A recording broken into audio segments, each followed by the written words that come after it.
ओम नमो भगवते वासुदेवाय। मित्रों, आपके और आपके परिवार पर भगवान नारायण की कृपा सदैव बनी रहे। आज मैं आपको पापमोचनी एकादशी व्रत की कथा सुनाने जा रही हूँ। मन को शांत और कथा को धैर्य से सुने। कथा को पूरा सुनने से उसका पूर्ण फल मिलता है। चलिए शुरू करते हैं। अर्जुन ने भगवान श्री कृष्ण से कहा, हे मधुसूदन, आपने फाल्गुन मास के शुक्ल पक्ष की एकादशी अर्थात आमलिका एकादशी के बारे में विस्तार पूर्वक बतलाया। चैत्र माह के कृष्ण पक्ष में आने वाली एकादशी का क्या नाम है तथा उसकी विधि क्या है? कृपया करके आप मेरी बढ़ती हुई जिज्ञासा को शांत करें। भगवान श्री कृष्ण ने कहा, हे अर्जुन, चैत्र मास के कृष्ण पक्ष की एकादशी को पापमोचनी एकादशी के नाम से जाना जाता है। एक बार की बात है, पृथ्वीपति राजा मंधाता ने लोमश ऋषि से यही प्रश्न किया था जो तुमने मुझसे किया है। अतः जो कुछ भी ऋषि लोमश ने राजा मंधाता को बतलाया वही मैं तुमसे कह रहा हूँ। राजा मंधाता ने धर्म के गुहातम रहस्यों के ज्ञाता महर्षि लोमश से पूछा, हे ऋषि श्रेष्ठ, मनुष्य के पापों का मोचन किस प्रकार संभव है? कृपया कोई ऐसा सरल उपाय बताएं जिससे सभी को सहज ही पापों से छुटकारा मिल जाए। महर्षि लोमश ने कहा, हे नृपति, चैत्र मास के कृष्ण पक्ष की एकादशी का नाम पापमोचनी एकादशी है। उसके व्रत के प्रभाव से मनुष्यों के अनेक पाप नष्ट हो जाते हैं। मैं तुम्हें इस व्रत की कथा सुनाता हूँ, ध्यान पूर्वक श्रवण करो। प्राचीन समय में चैत्रत नाम का एक वन था। उसमें अप्सराएं किन्नरों के साथ विहार किया करती थी। वहाँ सदैव वसंत का मौसम रहता था, अर्थात उस जगह सदा नाना प्रकार के पुष्प खिले रहते थे। कभी गंधर्व कन्याएं विहार करती थी, कभी देवेंद्र अन्य देवताओं के साथ क्रीड़ा किया करते थे। उसी वन में मेधावी नाम के एक ऋषि भी तपस्या में लीन रहते थे। वे शिव भक्त थे।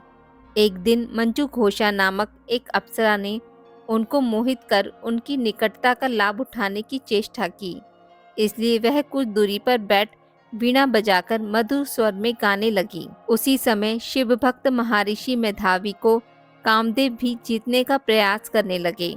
कामदेव ने उस सुंदर अप्सरा के भ्रू का धनुष बनाया, कटाक्ष को उसकी प्रत्यंचा बनाई और उसके नेत्रों को मंजू घोषा अप्सरा का सेनापति बनाया। इस तरह कामदेव अपने शत्रु भक्त को जीतने को तैयार हुआ। उस समय महर्षि मेधावी भी युवावस्था में थे और काफी हष्ट-पुष्ट थे। उन्होंने यज्ञोपवीत तथा दंड धारण कर रखा था। वे दूसरे कामदेव के समान प्रतीत हो रहे थे। उस मुनि को देखकर कामदेव के वश में हुई मंजू घोषा ने धीरे धीरे मधुर वाणी में वीणा पर गायन शुरू किया, तो महर्षि मेधावी भी मंजू घोषा के मधुर गान पर तथा उनके सौंदर्य पर मोहित हो गए। वह अप्सरा मेधावी मुनि को कामदेव से पीड़ित जानकर उनसे आलिंगन करने लगी। महर्षि मेधावी उसके सौंदर्य पर मोहित होकर शिव रहस्य को भूल गए और काम के वशीभूत होकर उसके साथ रमण करने लगे। काम के वशीभूत होने के कारण मुनि को उस समय दिन रात का कुछ भी ज्ञान न रहा और काफी समय तक वे रमण करते रहे। तदुपरांत मंजू घोषा उस मुनि से बोली, हे ऋषिवर, अब मुझे बहुत समय हो गया है, अतः स्वर्ग जाने की आज्ञा दीजिए। अप्सरा की बात सुनकर ऋषि ने कहा, मोहिनी, संध्या को तो आई हो, प्रातःकाल होने पर चली जाना। ऋषि के ऐसे वचनों को सुनकर अप्सरा उनके साथ रमण करने लगी। इस प्रकार दोनों ने साथ साथ बहुत समय बिताया। मंजू घोषा ने एक दिन ऋषि से कहा, हे विप्र, आप मुझे स्वर्ग जाने की आज्ञा दीजिए। मुनि ने इस बार भी वही कहा, हे रूपसी, अभी ज्यादा समय व्यतीत नहीं हुआ है, कुछ समय और ठहरो। मुनि की बात सुन अप्सरा ने कहा, हे ऋषिवर, आपकी रात तो बहुत लंबी है। आप स्वयं ही सोचिए कि मुझे आपके पास आए कितना समय हो गया। अब और ज्यादा समय तक ठहरना क्या उचित है? अप्सरा की बात सुन मुनि को समय का बोध हुआ और वह गंभीरता पूर्वक विचार करने लगे। जब उन्हें समय का ज्ञान हुआ कि उन्हें रमण करते हुए 57 वर्ष व्यतीत हो चुके हैं, तो उस अप्सरा को वह काल का रूप समझने लगे। इतना ज्यादा समय भोग और विलास में व्यर्थ चले जाने पर उन्हें बड़ा क्रोध आया। वह भयंकर क्रोध में जलते हुए उस तप नाश करने वाली अप्सरा की तरफ भ्रुकुटी तानकर देखने लगे। क्रोध से उनके अधर कांपने लगे और इंद्रियां बेकाबू होने लगी। क्रोध से थरथराते स्वर में मुनि ने उस अप्सरा से कहा, मेरे तप को नष्ट करने वाली दुष्टा, तू महापापिन और बहुत ही दुराचारणी है। तुझ पर धिक्कार है। अब तू मेरे श्राप से पिशाचनी बन जा। मुनि के क्रोधायुक्त श्राप से वह अप्सरा पिशाचनी बन गई। यह देख वह व्यथित होकर बोली, हे ऋषिवर, अब मुझ पर क्रोध त्याग कर प्रसन्न होइए और कृपया कर बताइए कि इस शाप का निवारण किस प्रकार होगा। विद्वानों ने कहा है, साधुओं की संगत अच्छा फल देने वाली होती है और आपके साथ तो मेरे बहुत वर्ष व्यतीत हुए हैं। अतः आप मुझ पर प्रसन्न हो जाइए, अन्यथा लोग कहेंगे कि एक पुण्य आत्मा के साथ रहने पर मंजू घोषा को पिशाचनी बनना पड़ा।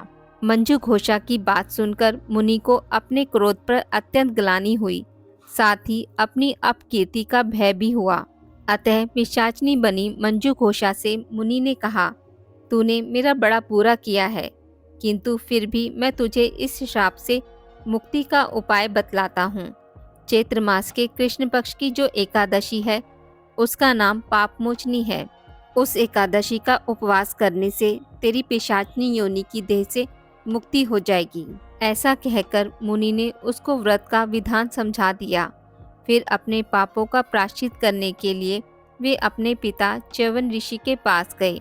च्यवन ऋषि ने अपने पुत्र मेधावी को देखकर कहा, हे पुत्र, ऐसा क्या किया है तूने कि तेरे सभी पाप नष्ट हो गए हैं, जिससे तुम्हारा समस्त तेज मलिन हो गया है। मेधावी मुनि ने लज्जा से अपना सिर झुकाकर कहा, पिताश्री, मैंने एक अप्सरा से रमण करके बहुत बड़ा पाप किया है।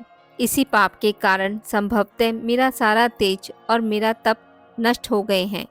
कृपया करके आप इस पाप से छूटने का उपाय बतलाइए।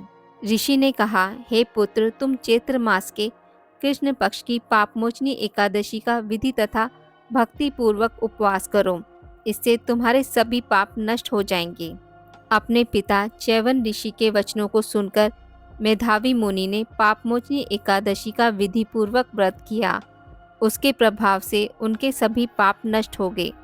मंजू घोषा अप्सरा भी पापमोचनी एकादशी का उपवास करने से पिशाचनी योनि की देह से छूट गई और पुनः अपना सुंदर रूप धारण कर स्वर्गलोक को चली गई।